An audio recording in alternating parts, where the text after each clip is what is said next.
Today visiting me is Eddy Dyer. He's a good friend of mine. Go to church with him. He's formerly known as Edvis, and he also currently works for Lifebridges and Tennessee Partners. And he's going to tell us about that today.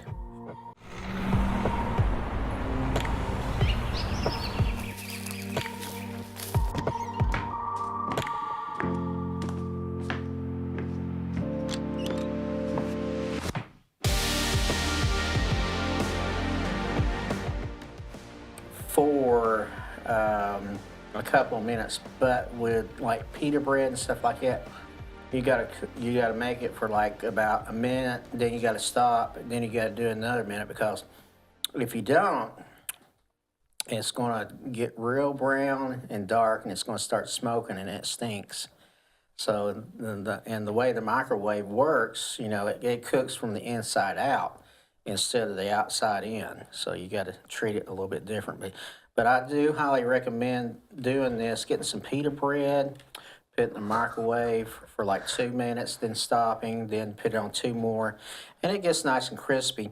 And if you can see here what I've got some tzatziki. It's from Aldi's. It's got spinach and Parmesan in it, which I love. I love tzatziki sauce. Is that similar to what they serve at Gondolier? Yes. Monos, right? Yeah, Manos. He sees me. He says, "Hey, it's the Elvis Presley. Look at him. Come on, Elvis, do us a song and do a move." And then they said, and then I try to go over there and always greet him with grazie, which is Italian for great, or thank you. Thank you. Grazie. And of course, arrivederci, that means hello.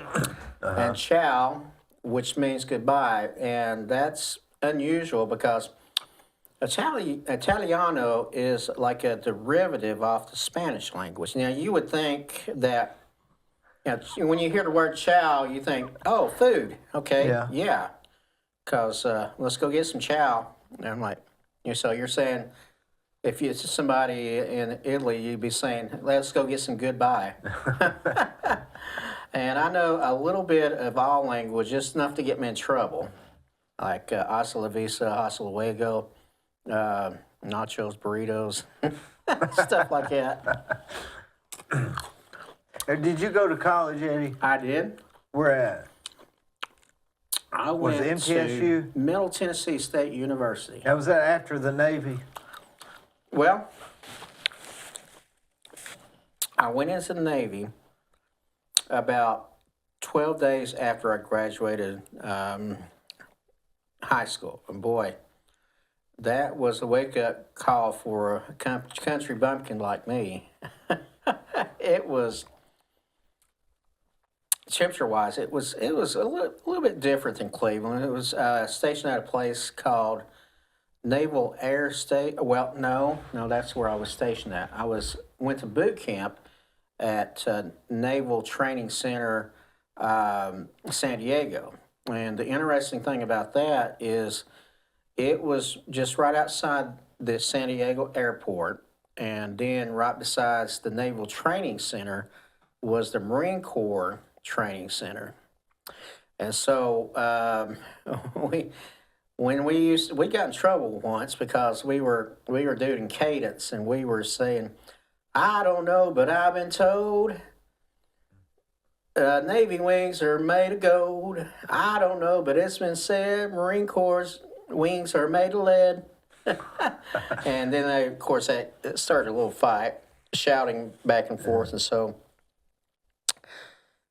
we got in trouble. And when you get in trouble in boot camp, they tell you to do push-ups until I'm tired, not till you're tired. And so, could you do them then? I could do them. I can do 1 or 2 now. I can do about 5.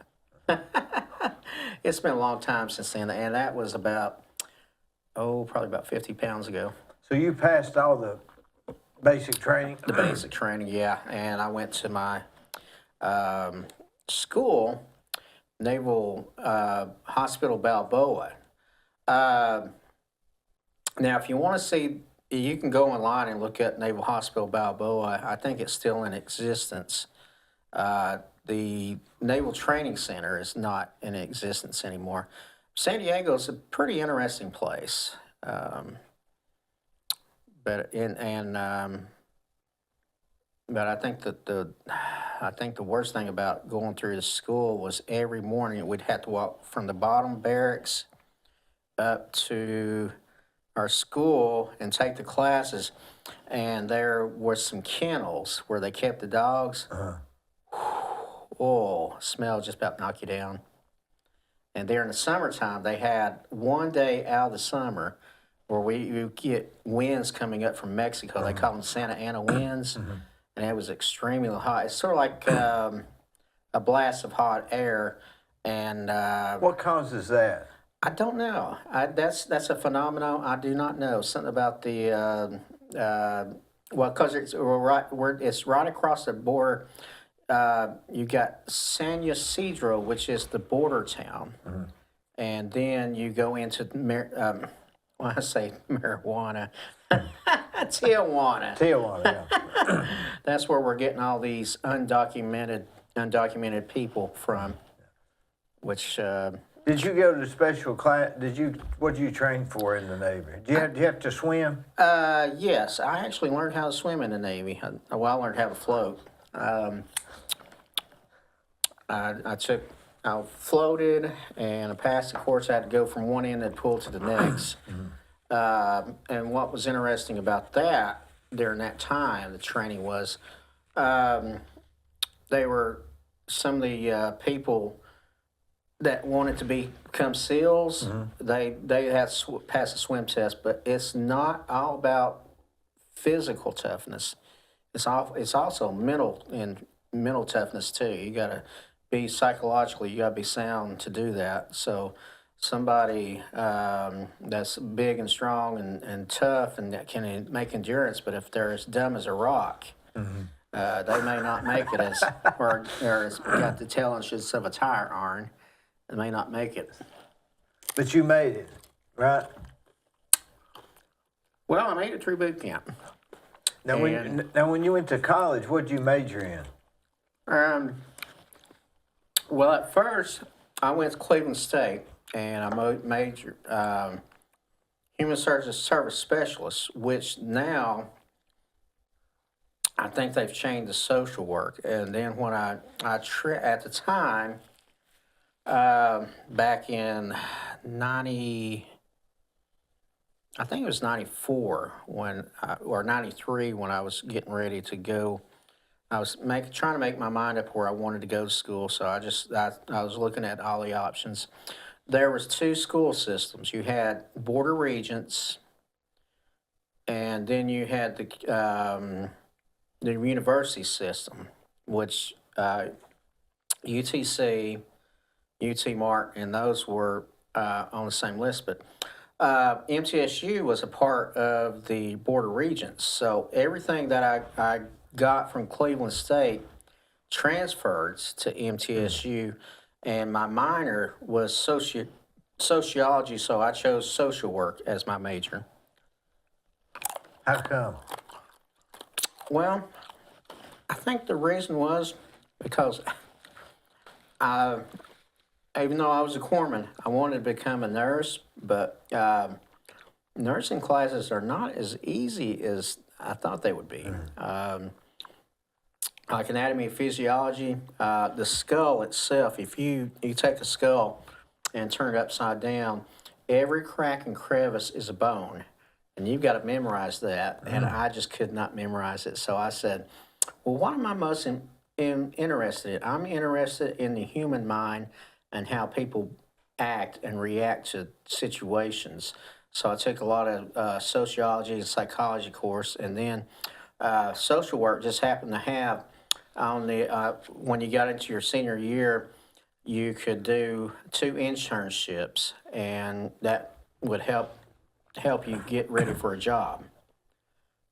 So I chose that, and then I graduated, and the summer of '96, started working at a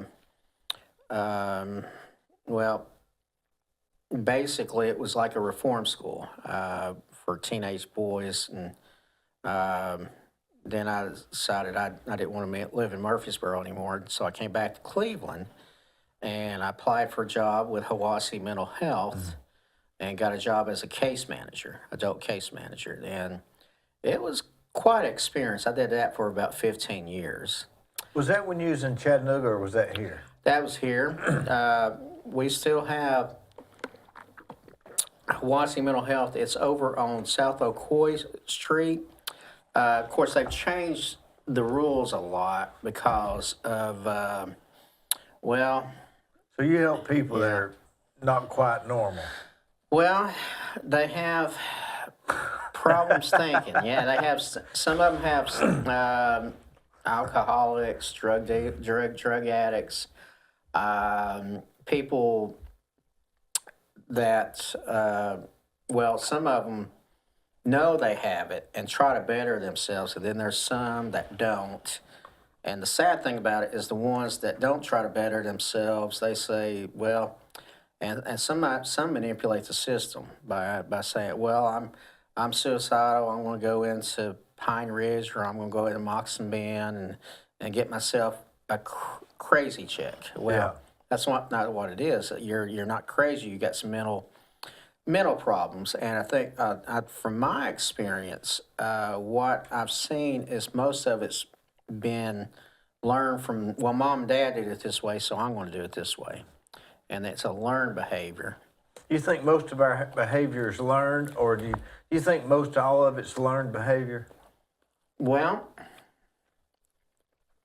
I think it's half and half. There's some people that are actually born with mental deficiencies where there's schizophrenia, bipolar disorder, and then some people over time, their mental illness just developed as like somebody that's just highly stressed out, and then they just go over the deep end, and they're at their wits' end, and it's something they say they just snap.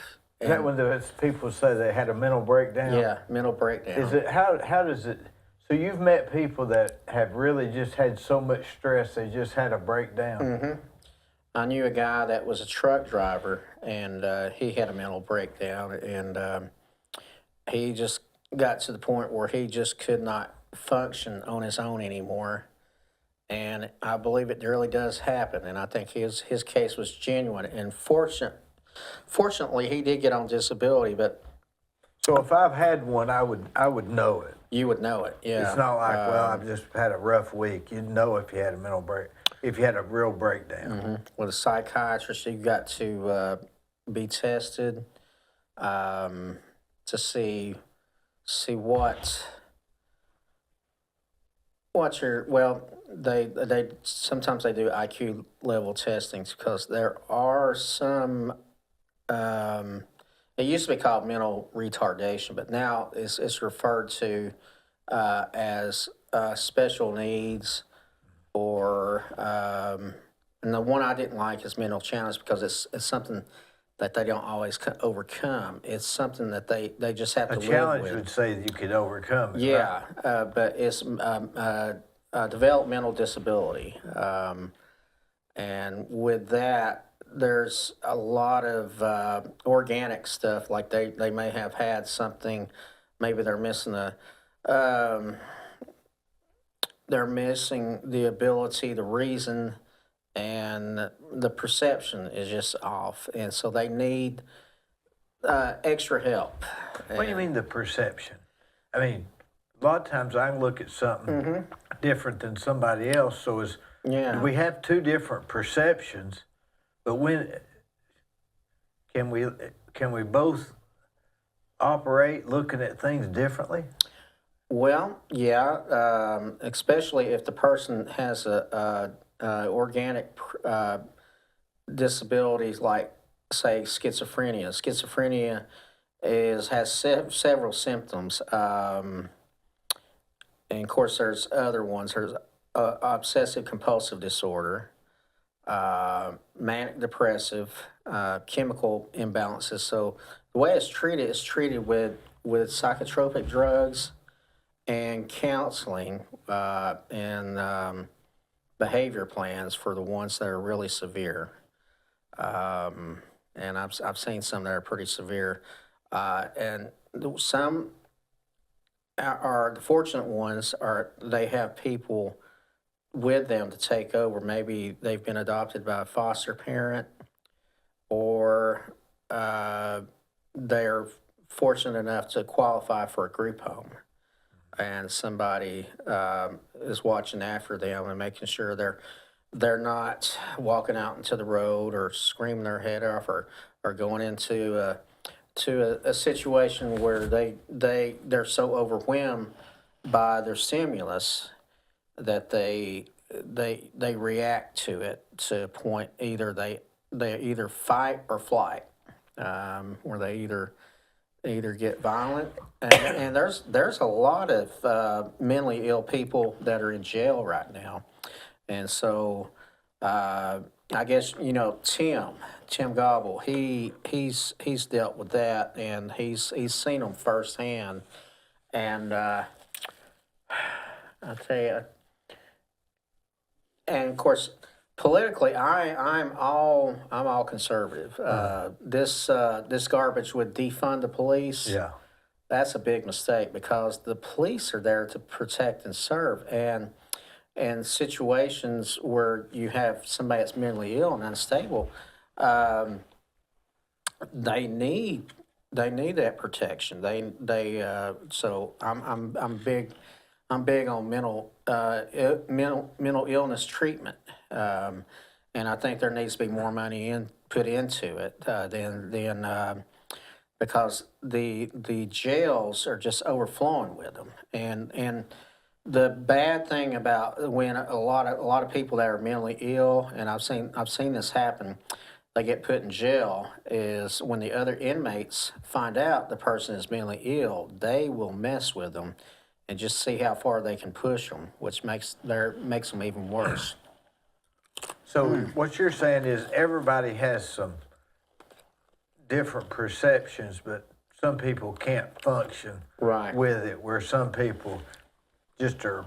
So if I'm real positive or real negative, do I have a different perception, or is that just a minor different perception? Well, I mean, what's the point when you say, "Hey, this guy needs help," Yeah. and this guy doesn't? well, if you're out walking around, and if you're now, it's hard to tell if a person's talking to himself or not, because we got Wi-Fi and the ear chats Yeah, and stuff. right.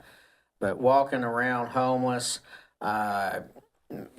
these people you see with the sign that says "We'll work for food" and stuff like that. Some of them are mentally ill, but then some are. It's hard to tell. So some may be, but there are the chronic homeless that are just, and some of them are able to work. I've known some that can work at low stress jobs, maybe like bagging groceries or something like that. Not saying that all people bagging groceries have mental illness. There may be some working that you may not. But,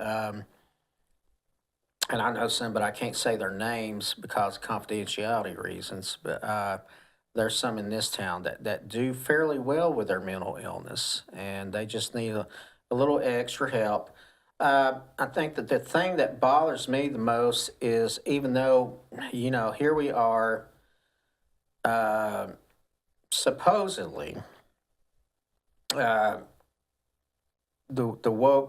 woke system says we need to do this, we need to do that, but you got, at the same time, you have a lot. I see that there's a lot of people that are just ignorant and inconsiderate, and they pity people with the mental illness, and they say, that poor little thing, ain't it a shame? I said, well, not really. I said, you treat them how if you have a relative that has a mental illness, how would you want them to be treated? That's where you gotta put yourself in their place. And what if well, of course I'm OCD about this. I love this stuff, but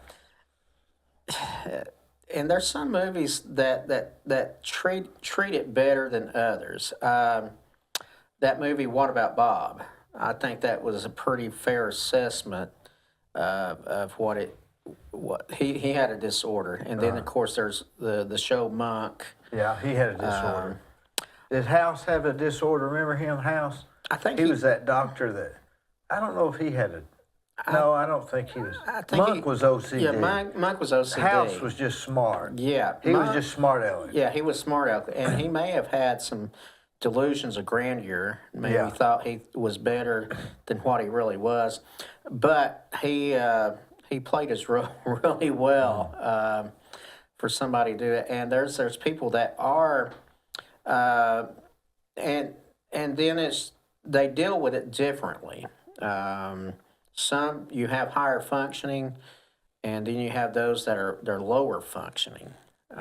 So like the ones that are homeless and on the streets, the government just says, well, let's just house them and put them in apartments and stuff and give them a check and let that be it. Well, it says that's only half the battle. But we need these. Well, like Lifebridges is nonprofit, and I know you've had Diane Jackson on here before, and she talked about the program. We try to let them do as much for themselves as they can, and then what they can't do, we just kind of help them out with, provide assistance in a loving, kind, gentle way. And sometimes their emotions, they get a little bit out of hand.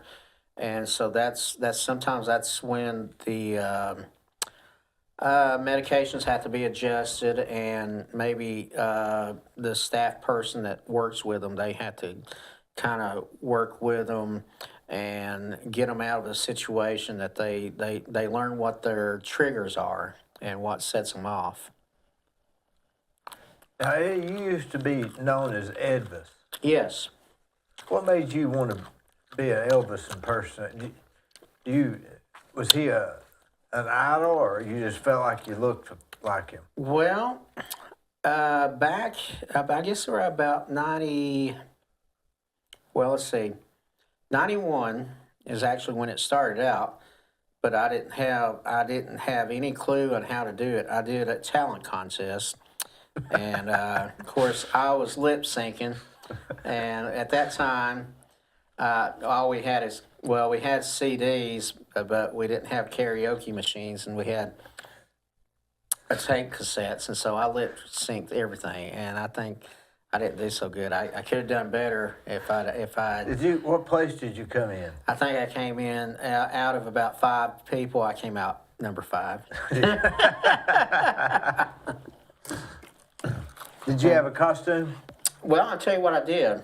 I took my white Navy uniform, the black one that you see on the Cracker Jack box. This was the white version. Yeah, oh, yeah. So I turned it inside out. I took the collar, put it up, and I took my belt, and I put some aluminum foil around the buckle because you're a college student. Hey, Yeah. I lived at home, and I drew some sideburns on, and then I had a cape, and I just tried to watch some of the movies and do some of the moves. Yeah. So I put that on hold for a while, and I concentrated going to MTSU. And then it was after I got out of MTSU, I guess around probably about 97. I was like, I went up to Sevierville, the Memories Theater. I can't think of the guy's name, but he was very good. He had the moves down. I said, well, he does that. Maybe I can do that. And so I got looking around for some outfits on the line, and I found one that was halfway decent, and I started doing it. And I said, I bet I could make some money doing this.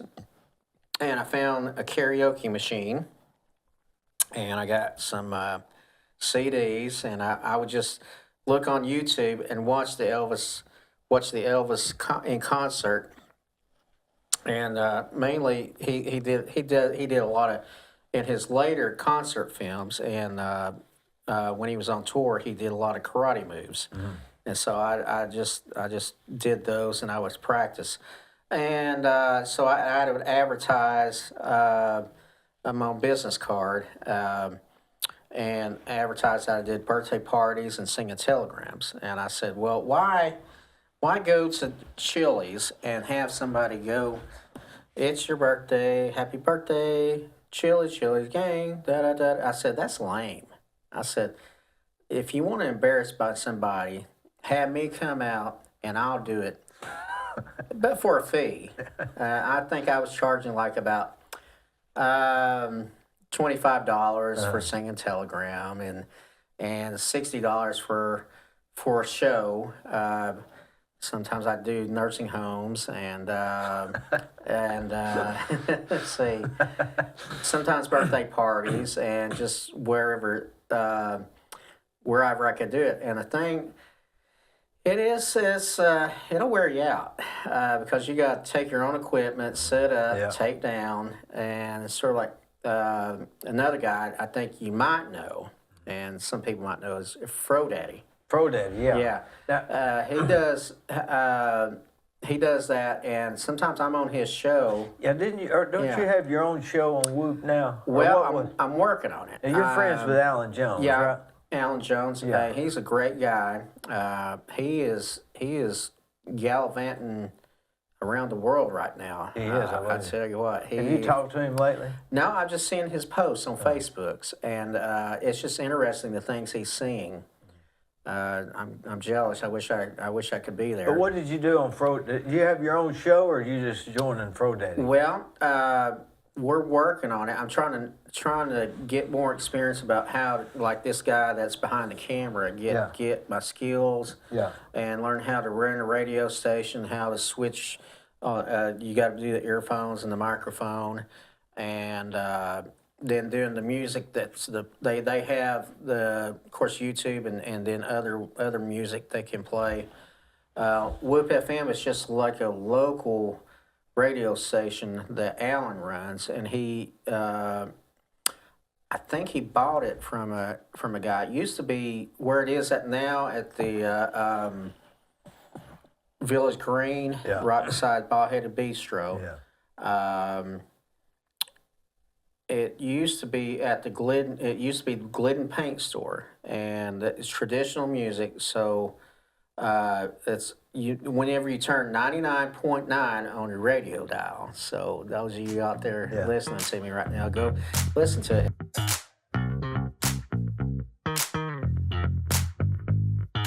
Let me tell you about Capstar Bank. They're located in Nashville, Hendersonville, Gallatin, Athens, Madisonville, Sweetwater, Etowah, and in Cleveland at 950 25th Street and 3855 North Ocoee Street. I've used them. I like them. Give them a try. They're no problem.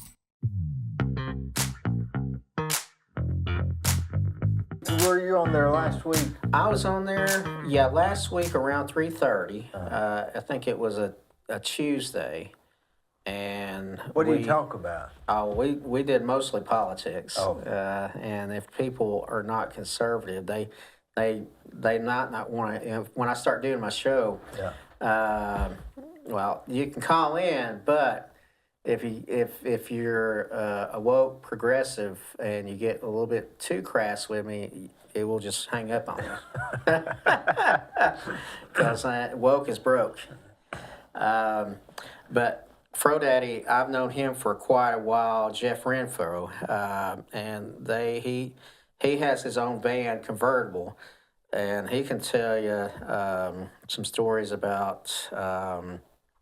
And we probably should have him come on the discussion Probably. sometime, and he can tell you all about the ins and outs of being a band for hire and going and playing in different places. So he's an interesting character. He's local, and I think he does debt recovery. So I'm like, So if you got somebody that you need to collect a debt from, he's your man to go help collect it. Jeff Renfro, aka Frodaddy. Frodaddy, and then we got another one, Randy. Matador. Yeah, Matador. Yeah. Matador. Now, Matador, I don't know. Randy Jarrett. Randy Jarrett. Oh, we're getting a call here. Go ahead. And then we do that at the Whoop FM. We say, "You're on, caller. What's on your mind?" So basically, it's just kind of a laid back thing, and they chit chat about different things.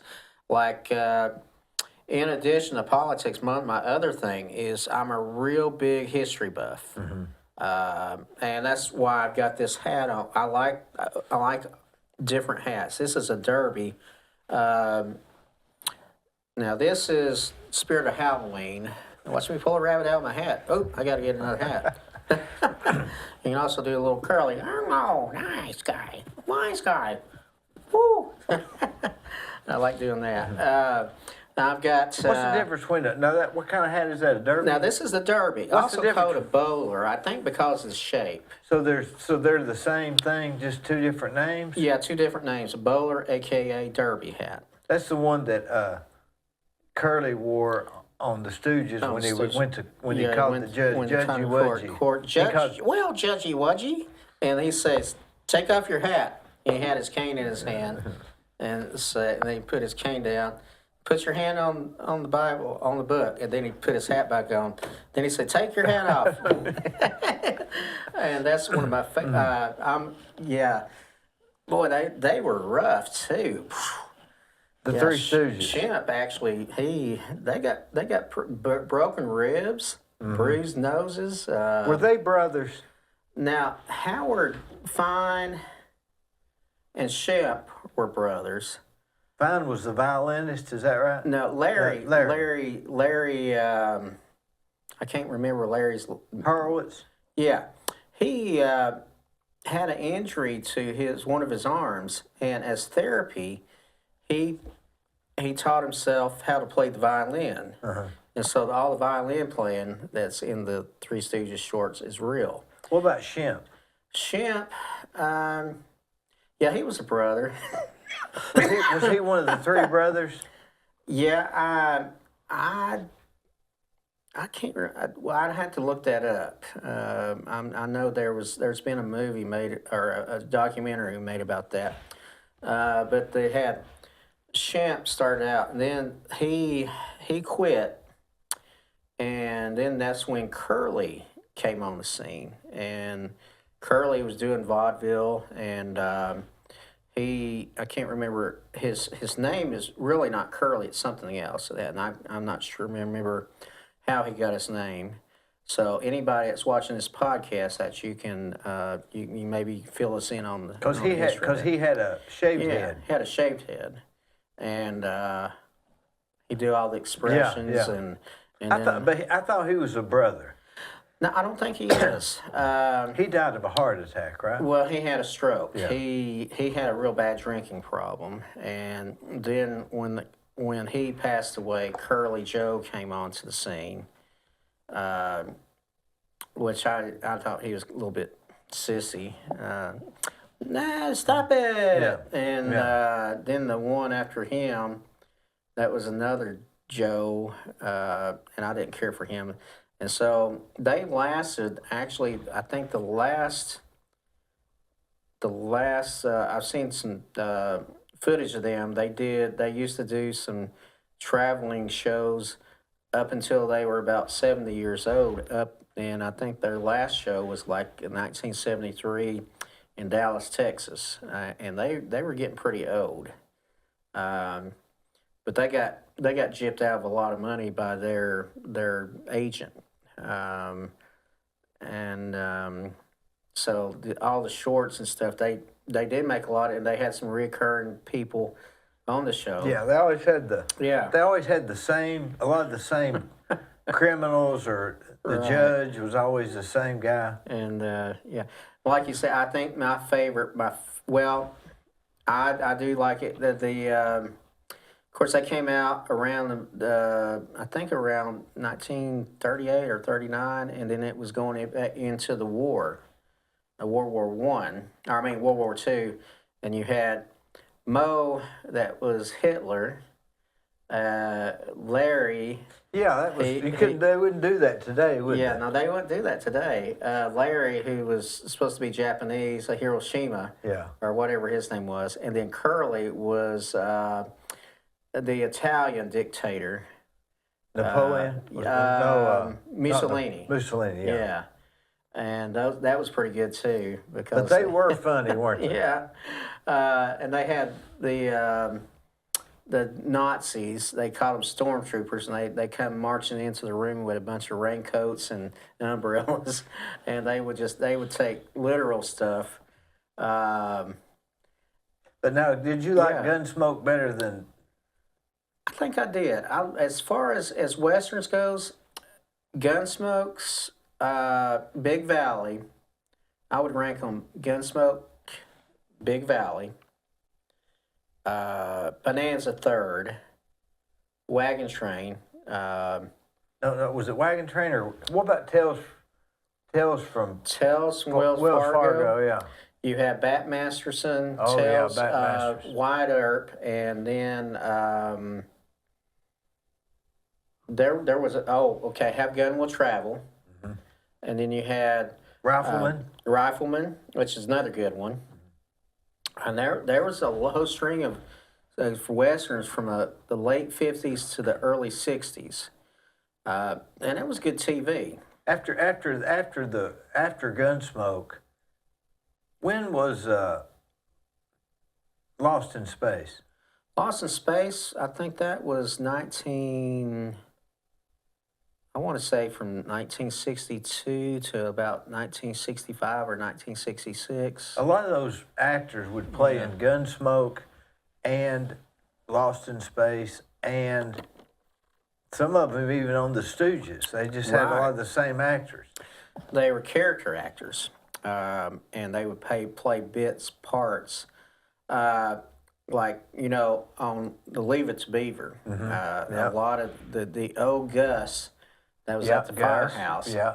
I saw him on an episode of All in the Family. Is that right? Yeah, he was getting pretty old. Yeah. Man, because he was on Andy Griffith. And Leave It to Beaver. And I think my Father Knows Best. Father Knows Best. And, of course, you had My Three Sons. Was he on My Three Sons? I don't know if he was or not. But the guy that was Charlie, on My Three Sons, the original Charlie. The redheaded guy. Yeah, the redhead. The redhead guy replaced the guy that was the original Charlie, who was the husband of Ethel on I Love Lucy. Oh, that's right. Yeah, what was his name? Fred Mertz. Fred Mertz, yeah. I forgot about that. And He I always was, liked wasn't he? Lucy. Was he on Lucy before My Three Sons, or which happened first? I think he was on My Three Sons after Lucy. Because that was a little later, yeah. Well, because, Lucy, she got a divorce from, there was some kind of goings on between her and Desi, and of course Desi, he had Desilu Studios and produced a lot of shows too. But he was always known for his performances as singing on the Lucy I Love Lucy show. Ricky Ricardo. Yeah. They said, Lucy, I'm home. Babaloo. And I love doing, I like some of the old characters. And of course, our generation, I think we grew up when all these millennials, I know you can still see a lot of this stuff on YouTube, and there's also a local station here. It comes on channel 53.1. If you can, well, you can look at clips on their website, and is also broadcast out of Chattanooga, and they have a lot of the old shows. Now, that's not Me TV, that's something else? Memorial Entertainment Television. Oh. Yeah, Me TV.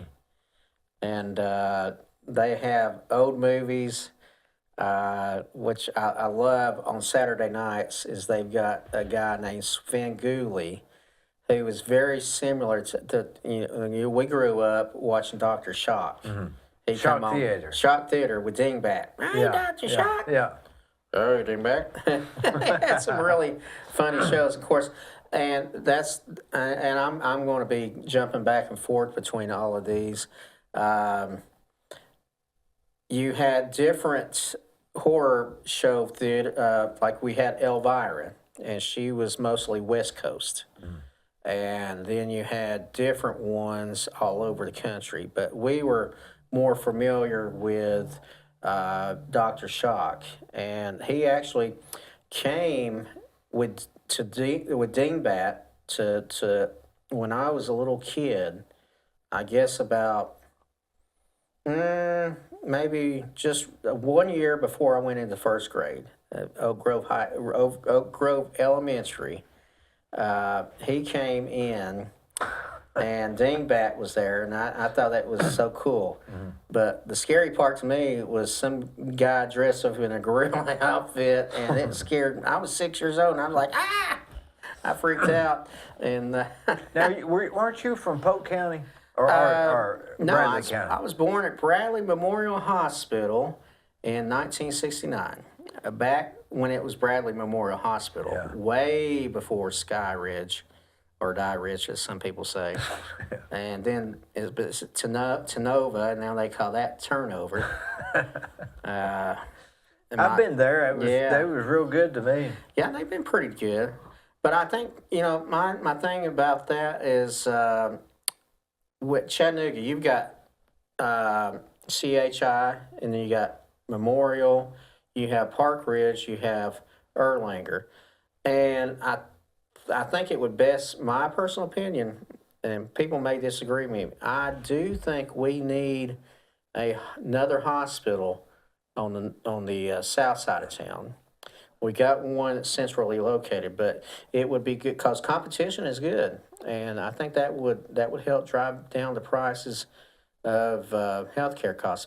But for the short term, what I'm seeing is what they call doc in the box. Urgent care.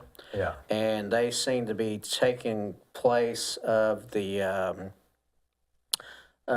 emergency rooms up until about 7 o'clock, and then after that, most of the urgent care is closed down, and you have to go over to Tenova and get treated. And Tenova has made some improvements. Well, why are they so against another hospital? I really don't know. I just know what has been published in the couple of years ago in the Cleveland Daily Banner. There was a bunch of doctors that were saying it's a duplication of services. Well, so is Burger King, McDonald's. That's duplication. That's duplication of services. It's just on the medical term. I said competition is good. That's what drives prices down. Who was it said greed was good? That was that. I think that was in Wall Street. Wall Street, Wall Street, the movie. Yeah. And so, that we do have that, but we very good because this is a democracy. And capitalism, we thrive on competition, whereas socialism comes in, and it's the government tries to start taking control of private industry. So, I think I've heard it put best that what socialism is say you have 2 cows, you own those cows. Well, under socialism, you have two cows, you own one cow, and the government owns the other one. Under communism, the government owns both cows. So capitalism has worked for us, and democracy has worked for us for over, what, 200 years now?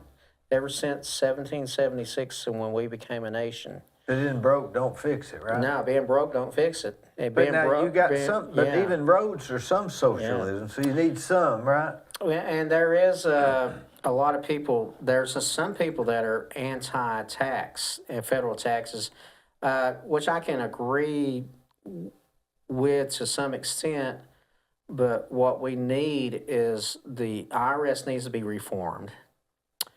All the three-letter government agencies need to be reformed. IRS, FBI, CIA, Federal Reserve, and of course you know that from being in the housing industry, because what the Federal Reserve has come up, their solution to fighting inflation and the cost of living is raise interest rates, which makes it's very hard for people to buy a house or own property. Of course, my house, and if you own your property, that's good, because all you got to do is just pay federal and, just city or county taxes. Just if you're living in a city, you got to pay city and county. But I live in a county, so I only have to pay county. And so it's really, truly not yours, because you got to pay somebody to live on your land. Whereas people that are renting apartments, they're paying month to month. And I've always been a conservative. I think I've been a conservative since I was a little kid. I grew up watching William F. Buckley, Paul Harvey, Phyllis Schlafly, and of course, during the 90s, I was a Rush Limbaugh fan. Mm-hmm. And so it settled in pretty strong on me. And I said, You think if you was raised a liberal, you'd be a liberal? I probably would. And but that's the amazing thing is there's some people,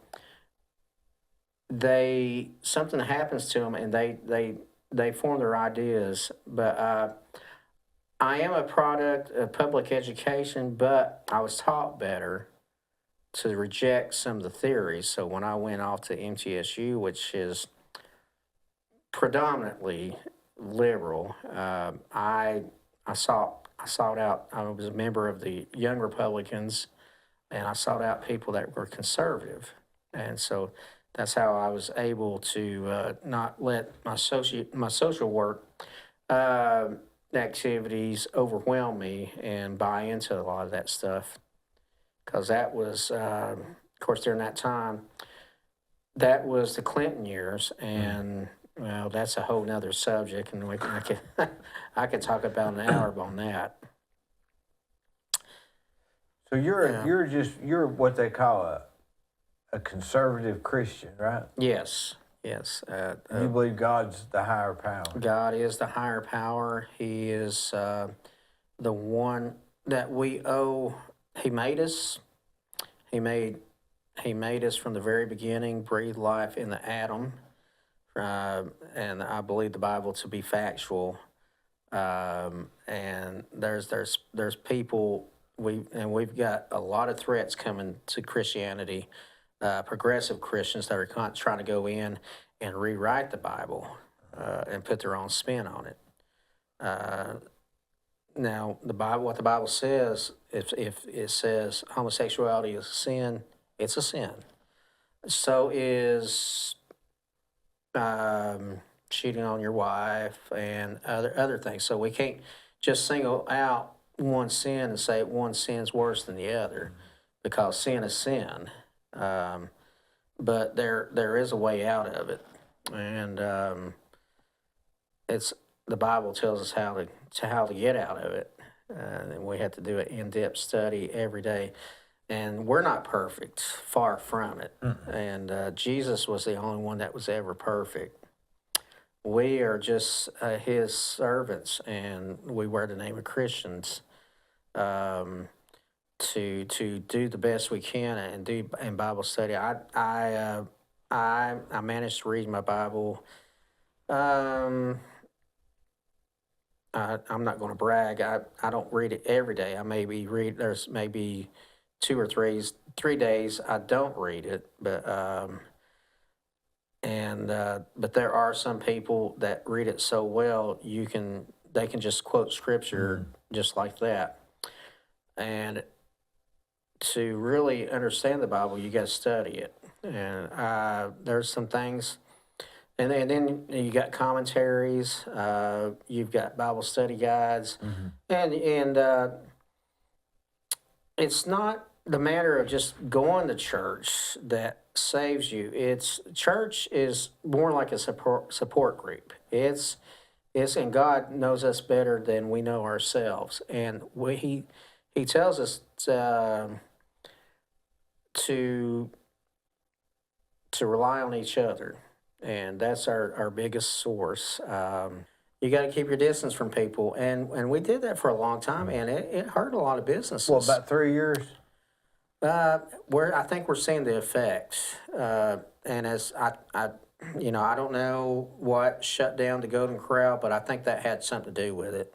Now, do you still, when you at the mall, is the mall getting less business now? Yeah, because I'm according to you. Now okay, folks, this is what he says. I walk at the mall on a regular basis, and the mall is got a few, and he says that every time people see me, that's why they don't come. Yeah, he's gonna do for the Y what he did for the mall. Right. Yeah, I didn't go to the Y today. Oh, didn't? No, I've been house When you work cleaning. out, do you really sweat, or you just sort of? Well, I just do. I maybe work out for maybe 45 minutes. What do you do? And I try to Bench press, or? Well, I do the machines, and I'd like to do the rubber bands. I don't do a lot of heavy weights because it can be pretty rough on your joints and everything. I have a hiatal hernia from doing a lot of heavy weights a couple of years ago, and I've never gotten that, so I'm real careful about doing any abdominal exercises. But I do walking, and I do a little reverse psychology.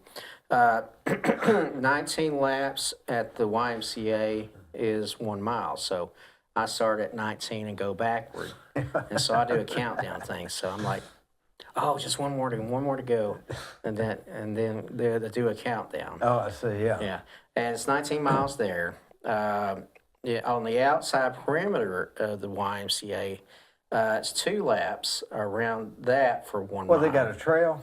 Yeah, they got a rock trail, and they have workout stations where you do manual workout stations like sit-ups and push-ups and jumping jacks. And I guess if you wanted to, you can jump rope or whatever, jump over a tree or whatever just happened to be there.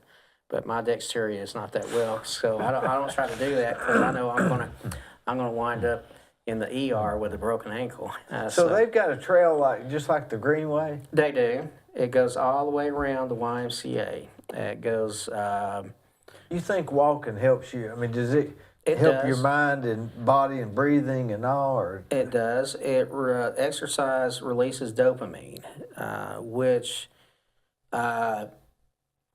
when I was at Cleveland State, I took a bunch of courses on alcohol addiction, and what the alcohol and some people say that their drug of choice is marijuana or whatever. Now I don't get into too much on marijuana. I'm sure that we have these CBD dispensaries, but it can be a gateway drug, and it is still illegal if you're caught out in public smoking a marijuana joint.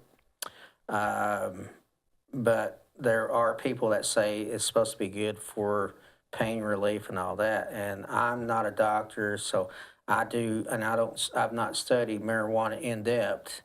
But of course, when we were growing up, that was the biggest thing. We had students scared straight. And I think they, to some degree, they do have that. And of course, we've got other things that are there, and it's not just the manufactured and the natural, like marijuana. Of course, it thrives there. We've got the biggest threat I've been hearing is fentanyl. It's supposed to be really bad. Really bad. Bath salts. What are they doing with bath salts? They Snorting them or something? snort them. What in the world would that do to you? Well, it produces a high, and also it really does a lot of damage to the brain cells. And I've seen people that's been on it, and they get very violent, like LSD, cocaine, and for the longest time, and then in Sequatchie County used to be the Was it meth? methamphetamines. Yeah. Methamphetamines were being used at one time for weight loss, and then it became an epidemic. And to some degree, it's an epidemic. But the thing with we learned from that is What's the difference between a pandemic and an epidemic? I really don't know. I think pandemic may be worldwide, and epidemic may be localized epidemic to a certain area. Of course, you had the Black Plague that was in Europe, and that was because of unsanitary conditions with the horses and manure, and then smoke from the factories and stuff. And eventually, I think that was middle of the 18th century. Then you had in the 1918, you had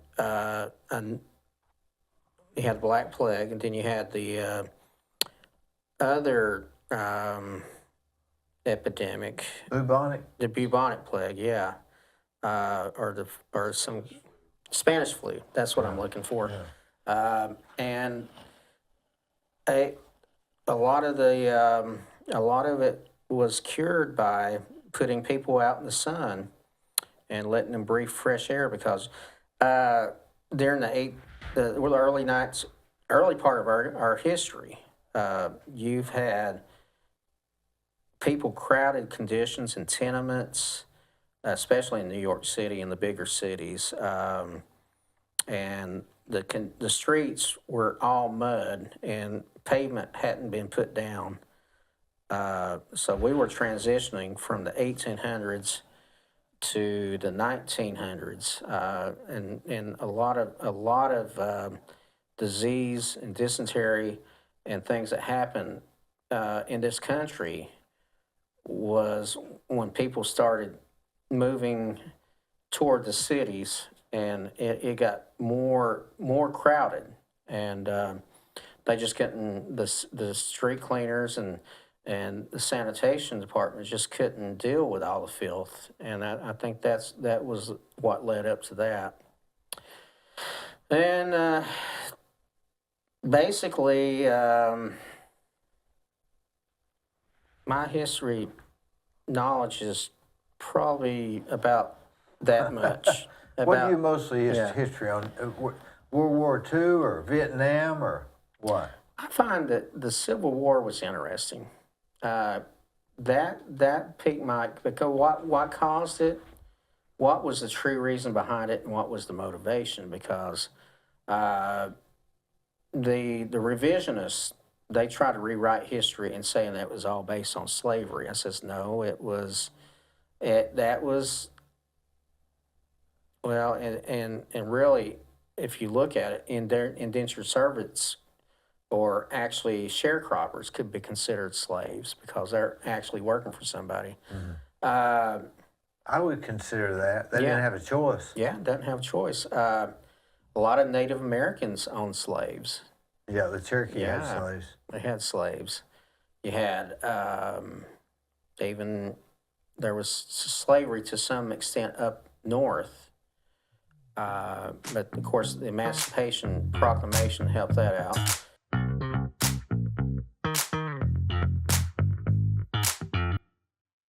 On the courthouse square at 30 2nd Street is the law firm of Logan Thompson Law.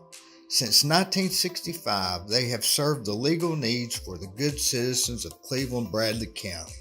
If you've got a problem, they're no problem. Give them a call.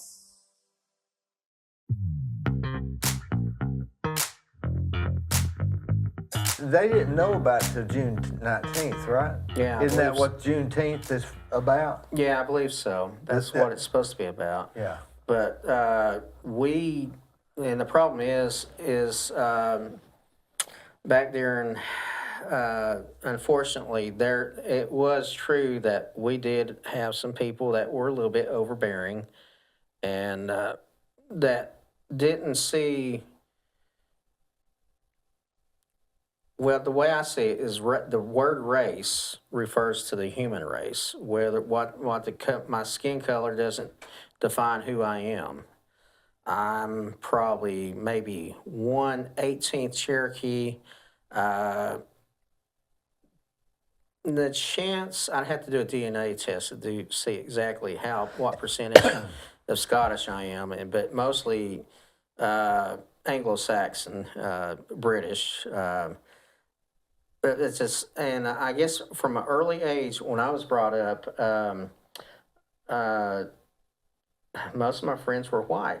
I was interested in people that had different skin color than me. I think that was from a visit from a church here in Cleveland, 2nd Street Church of Christ. Yeah.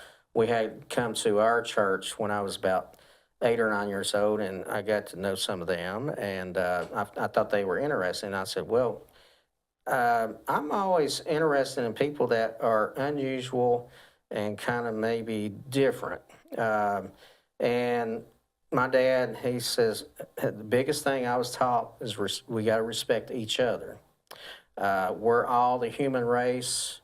What your skin color is secondary, but the primary thing is that we're all human. It doesn't matter, and we just got to learn how to get along and not, and that's where I've seen like the big push for the Equal Rights Amendments. Of course, that was defeated. A bunch of liberal policies were defeated when we were kids. But actually, there are people that are, to be politically correct, we say people of color that are actually conservatives. Oh, yeah, lots of Yeah. them. Lots of them. And what's might be surprising to me, that there's a lot of people from India that are conservative. There are some... Mexico. Mexico, Or Latinos. conservative. You have Ted Cruz, who's Espanol.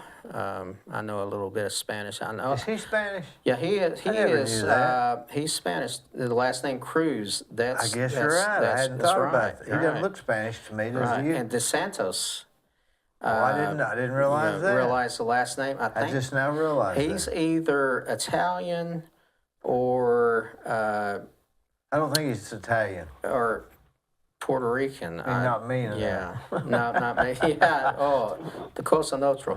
But actually, Giuliani, Giuliani, yeah, Trump's lawyer. Well, it was bad when that dye started running on his forehead. That really hurt him, didn't it? Yeah, I believe so. Yeah. But Giuliano cleaned up New York. He did, didn't he? He was conservative. He says, what was that, America's... He cleaned up Times Square. It was a cesspool. He was a mayor during the early 80s. Yeah. And he really took care of business, and he cleaned it up because it was getting really bad and you look at all these major cities like Detroit, Chicago, a lot of them that have the crime problems also have moral problems. They're wanting to defund the police and do away and let people and criminals get away with stuff. You You need the police when you need them. Yeah. What do you do What do you do of an evening when you get off work? Well, when I get off from work, I try to do a little exercise, and of course, my big thing is me TV. What time you go to bed? 10 or 2? Usually, about 10:30, 11. I'm mostly just whenever I You doze sleep in the off. recliner? Yeah, I've got sleep apnea, so You wear a machine?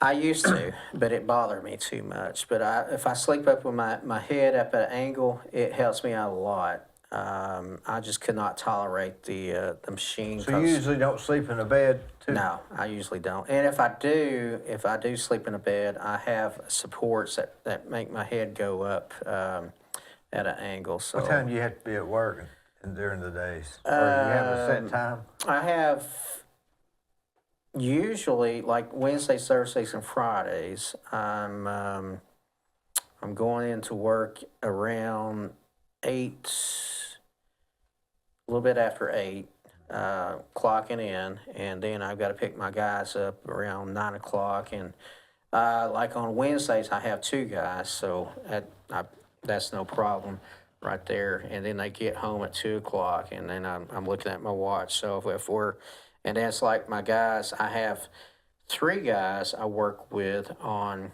Thursday.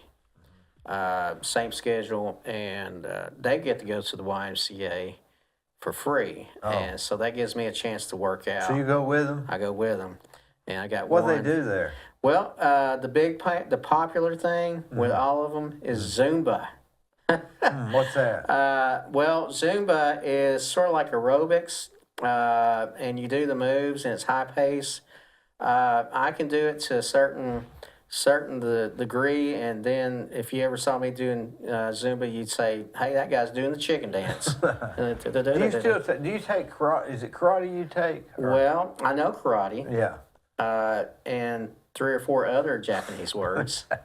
But what was it you were taking here a while? But was it karate or? Well, I've had a few instructions on karate, Yeah, so I know the basic moves, the stance, the horse stance, and how to do, like you have this where you have the thumbs on the outside, and then there's Taekwondo, you have your fists like that, and of course I know just what I've seen on the videos of Kung Fu. Kung Fu is more... You mean the series, the TV? Well, the series TV, David Carradine, and if you know that role, the idea for Kung Fu came from Bruce Lee, but at that time, he was not chosen to play the lead in his own series.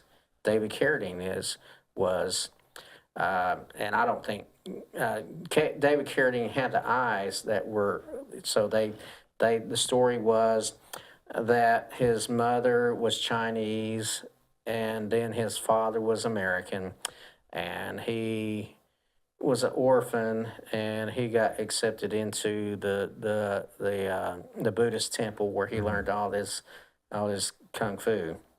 Originally, Bruce Lee wanted to do that. Of course, Bruce Lee he made his mark on films, and really brought kung fu into the limelight. That's all I remember growing up, don't you? Yeah, that was one of my favorite shows. Kung Fu is different than karate. Yeah, it's different. The styles are a little bit different. You have the crane, and of course, I practice the running chicken. Whenever challenged, I say, "Oh, I'm going the other way." I know. Just what was it? Underdog. Remember Underdog? Underdog. The cartoon. Yeah, the cartoon. I forget his catchphrase. Was it Hong Kong Phooey? Remember that? Oh, Hong Kong Phooey was my favorite. Scatman Crothers. Yeah. Hey, Spot, let's get the Fong Flu and the Kung Flu and the Flu. Let me check my book here and see what kind of move I'm going to do next. Oh, he'd read the book for you. And Rosemary, the receptionist, let's see, ooh. He and the dog, I can't remember what he was in the mild manner. He would transform. He would jump into the filing cabinet, and then he would spring Yeah. forth and go into the ironing board, and then he'd go into the Hong Kong food Yeah. mobile.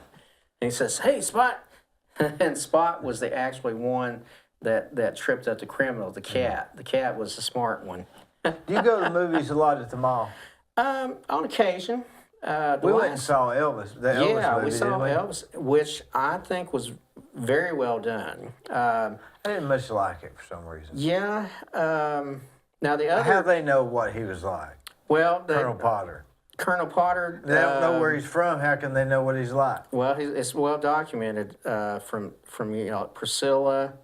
They actually consulted with the Elvis Presley estate to So make you that think movie. it's correct? I think it's pretty correct because there was a guy that portrayed Colonel Parker in one of the movies, but it didn't go into detail. It mostly concentrated on Elvis's life. But they made him look like a pretty bad guy. He was not very kind. If you can look back in some interviews with him on 2020, remember Hugh Downs Yeah. from or no, wait a minute, Nightline. It was Hugh Downs, wasn't it? Well, it was no the guy that was over Nightline. That was I can't remember his name, but somebody else. But he did an interview with Colonel Parker, and he confronted him on a lot of things. The part about him putting a lot of limitations on Elvis, it was true because Elvis was actually going to be in the movie A Star Is Born, but Colonel Parker said no. But and the problem was it was in his contract. You know, everything in that movie is pretty well true. He basically Elvis was enslaved to Colonel Parker, and there was a lot he could not do Because of the contract. because of the contract. That's why the closest thing Elvis got to do to an international tour was the Elvis Live from Hawaii, and it was That was the first Zoom, wasn't it? yeah, I guess. it was the first satellite concert. He was starting to get at that around 74. He started taking a drug to go to sleep, drug to wake up, and then he started. Sounds like a building contract. Yeah, he was getting involved with it, and he had developed. He was pre-diabetic. Elvis was? Yeah, he was. He ate bananas and... bananas and peanut butter. Yeah. He grew up poor. His mother would feed him peanut butter and banana sandwiches because growing up in Mississippi, they were very poor. Wasn't that that was probably staples, wasn't it, that the government gave away? They gave them away. And they got the bananas really cheap. They would get produce that was like maybe a day or two past its expiration date. And he grew up on banana and peanut butter sandwiches. And he, of course, you know, he had a brother, Aaron Presley. Yeah. And they were born twins, but Aaron was born stillbirth.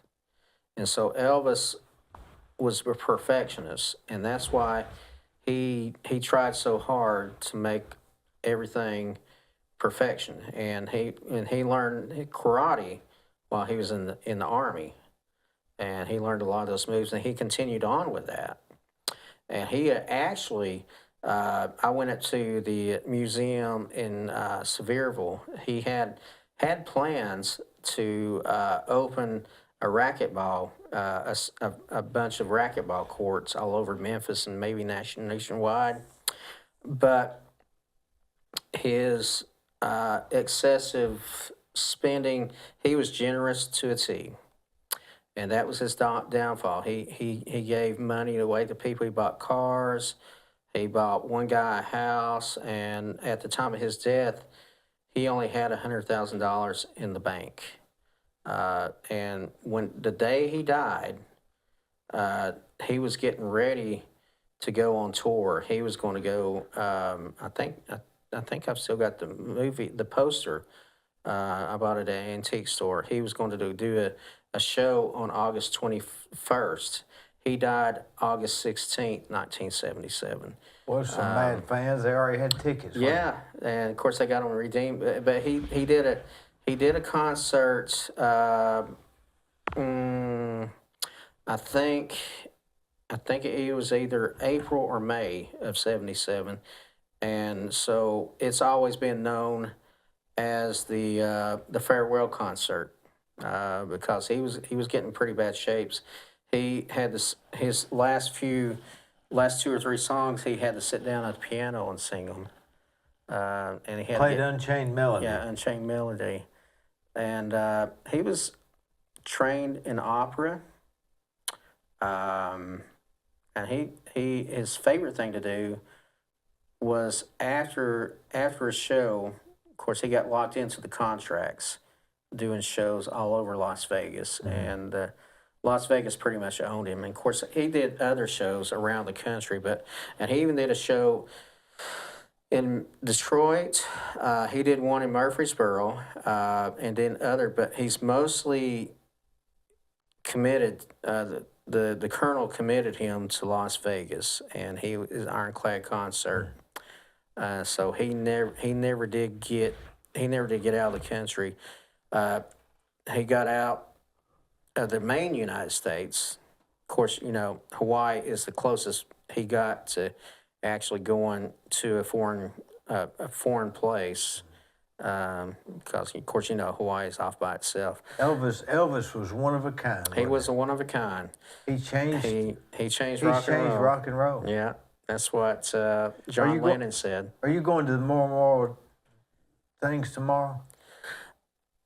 Where are they going to be held at? I guess They're the going to be courthouse downtown or something. I don't know. I think I might do that.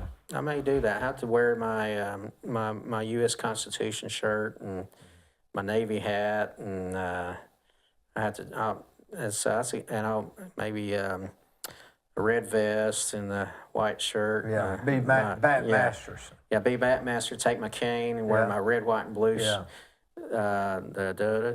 His name was Batmaster. And Alan, I don't remember the words, so I don't have them memorized. But yeah, that's a very good show. Eddie, I appreciate you coming. And I gotta go home and eat. All right, let's go home. Hey, thanks for coming, buddy. We'll see you. I appreciate it. And I'll be famous now. People they'll be calling me up.